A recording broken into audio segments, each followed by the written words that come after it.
47 होते के साथ ही रोड मचेगी। ये आ गया बाजू से, ये भागो चलेगा।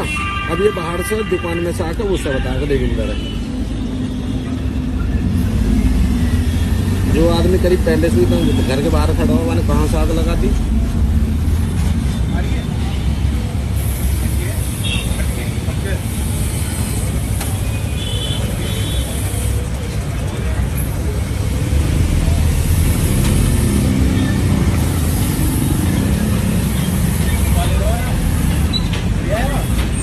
ये आ गया विपिन बाहर, अरे गाड़ी खोलेगा लेके चलने के लिए, ये पुलिस ने गाड़ी।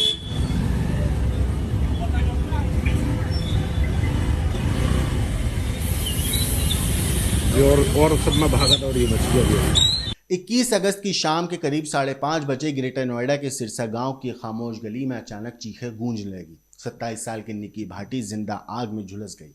लेकिन यह हादसा था, यह हत्या? यही सवाल आज पूरे गांव के लोग, पुलिस को और निकी के मायके वाले, ये सारे लोग जो भी इस केस के बारे में जानता है वो इस जानना चाहता है कि आखिर निकी के साथ जो हुआ वो हादसा था या साजिश थी। इस पूरे मामले में एक वीडियो वायरल हुआ जिसमें देखा जा सकता है कि जब निकी और विपिन की लड़ाई हो रही थी तो सास बीच में दोनों को अलग कर रही थी। वहीं एक और वीडियो वायरल हुआ जिसमें देखा जा सकता है कि निकी को जब आग लगी थी तो वो सीढ़ियों से जब उतरती है तो वहां पे उस वीडियो में एक आवाज़ सुनाई देती है कि निकी ये क्या हो गया। हालांकि इस पूरे मामले में अब अलग अलग जो है चीज़ें भी निकल कर सामने आ रही हैं, यानी मामला वैसा है नहीं जैसा शुरुआत में दिखाया जा रहा था, या फिर इस केस में अभी और भी परतें हैं जो खुलनी बाकी हैं। इतना ही नहीं, निकी की बहन कंचन की जो एक वीडियो आई थी जिसमें वो बताती है कि किस तरीके से निकी को जलाया गया, क्या हुआ। बेटा था, बेटे ने भी अलग बात कही थी निकी के कि पापा ने लाइटर जलाया और उसके बाद उनके साथ जो कुछ हुआ बेटे ने सब कुछ बताया था। हालांकि इतना ही नहीं, दूसरी तरफ अस्पताल में जो रिकॉर्ड दर्ज हुआ है जिसमें लिखा गया है कि निकी गैस सिलेंडर फटने से झुलसी थी। हालांकि सीसीटीवी फुटेज में भी एक और चीज़ देखी गई कि ठीक इस हादसे से पहले विपिन घर के बाहर खड़ा था और निकी को अस्पताल लेकर गया था। उसका चचेरा भाई जो देवेंद्र था वो लेके गया, जिसका बयान भी विरोधाभासी है। क्या निकी को सच में दहेज के लिए जलाया गया या ये गैस सिलेंडर विस्फोट का हादसा था, या फिर निकी खुद किसी और वजह से आग में झुलसी? निकी के अंतिम संस्कार हो चुका है, लेकिन उसका सच अभी भी अधजली राख की तरह पुलिस की फाइलों में दबा पड़ा है।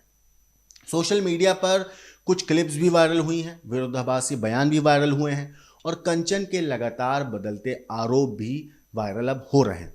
सब मिलाकर इस केस को और ज़्यादा ये सारी चीज़ें उलझा रही हैं। ग्रेटर नोएडा पुलिस अब 3 धागों को पकड़कर आगे बढ़ रही है। पहला ज्वलनशील पदार्थ की फॉरेंसिक रिपोर्ट, दूसरा नए वीडियो और तीसरा कंचन के बयान।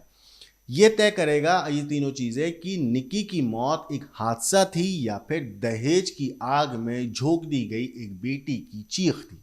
दरअसल 21 अगस्त की शाम को सिरसा गांव में क्या हुआ था, ये रहस्य अब भी जस का तस है और शायद जल्द ही इसकी परतें खुलेंगी भी। लेकिन सच सामने आने तक ये केस एक अधूरी कहानी बना रहेगा।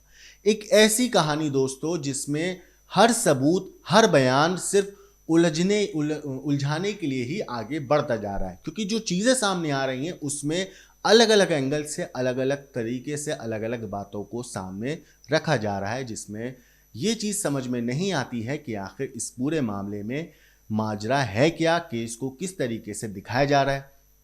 एक तरफ कंचन है निकी की बहन, एक तरफ जो वीडियोस हैं वो हैं और कुछ सीसीटीवी फुटेज भी हैं। दरअसल ग्रेटर नोएडा के सिरसा गांव की निकी भाटी की मौत अब एक पहेली बन गई है। 21 अगस्त की शाम आखिर क्या हुआ था, ये सवाल पुलिस से लेकर, जैसा मैंने कहा, गांव वालों तक को सबको परेशान कर रहा है। पहले तो मामला साफ साफ जो है दहेज हत्या का लगा, लेकिन निकी की बहन कंचन ने एफआईआर दर्ज कराई और आरोप लगाया कि उसके सामने ही निकी के जो पति है विपिन, सास, ससुर और देवर ने उसे पीटा और फिर ज्वलनशील पदार्थ डालकर निकी को आग लगा दी। लेकिन दोस्तों अब कहानी बदलती दिख रही है। दरअसल पुलिस को निकी के कमरे से एक ज्वलनशील तरल मिला है जिसे फॉरेंसिक जांच के लिए भेज दिया गया है।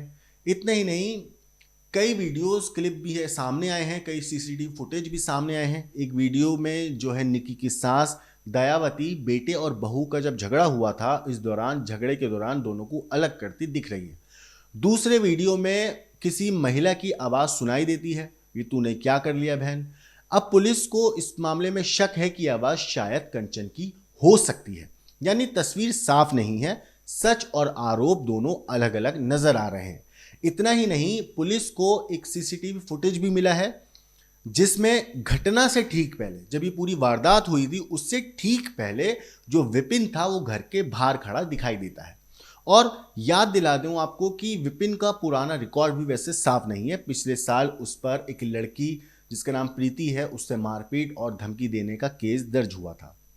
अब उलझनें और बढ़ गई हैं क्योंकि जब निकी को अस्पताल ले जाया गया तो वहां सिलेंडर फटने से जलने की बात कही गई, ऐसा कई रिपोर्ट्स में कहा जा रहा है, कई ऐसा मीडिया रिपोर्ट्स में दावा किया गया। अस्पताल के पेपर में भी यही लिखा गया, ऐसा कई रिपोर्ट्स में कहा जा रहा था। लेकिन निकी को अस्पताल उसके पति का चचेरा भाई देवेंद्र लेकर गया था और देवेंद्र का बयान भी जो है गड़बड़ कहीं लग रहा था। वो कहता है कि घटना के वक्त विपिन घर पर नहीं था बल्कि पास की दुकान पर था। वहीं निकी के पिता भिखारी सिंह का आरोप है कि ये दहेज हत्या है। उनका साफ कहना है कि भाटी परिवार तकरीबन 36 लाख रुपए और कार की मांग कर रहा था। उन्होंने प्रधानमंत्री मोदी और मुख्यमंत्री योगी आदित्यनाथ से भी न्याय की गुहार लगाई है। अब पुलिस इस केस को 3 बिंदुओं पर यानी कि 3 पॉइंटों पर देख रही है। कमरे से मिले ज्वलनशील पदार्थ की फॉरेंसिक रिपोर्ट, जिससे मैंने आपको बताया, साथ ही साथ सोशल मीडिया और फोन से मिले वीडियो क्लिप्स और निकी की बहन कंचन के बयान। इन्हीं 3 कड़ियों को, इन्हीं 3 पॉइंट्स को, इन्हीं 3 बिंदुओं को, इन्हीं 3 अलग अलग पहलुओं को लेकर पुलिस अब मामले की तफ्तीश आगे बढ़ा रही है। फिलहाल जो है निकी का जो पति है विपिन, उसके माँ बाप और भाई को पुलिस ने गिरफ्तार कर लिया है। इन लोगों को पुलिस ने गिरफ्तार करके अपनी गिरफ्त में है पुलिस की। साथ ही साथ पुलिस दोनों परिवारों के कई बयानों को क्रॉस चेक भी कर रही है, यानी साफ है कि निकी भाटी की मौत की असली वजह का सच अभी सामने आना बाकी है। क्या एक हादसा था या फिर जिंदा जलाने की एक साजिश? यही सवाल अब पूरे गांव और पुलिस के सामने खड़ा है। इस वीडियो के ऊपर, इस कहानी के ऊपर, इस चीज के ऊपर आपकी क्या कुछ राय है, कमेंट करके जरूर बताइएगा। लेकिन देश और दुनिया की बाकी क्राइम की खबरों के लिए देखते रहिए क्राइम तक।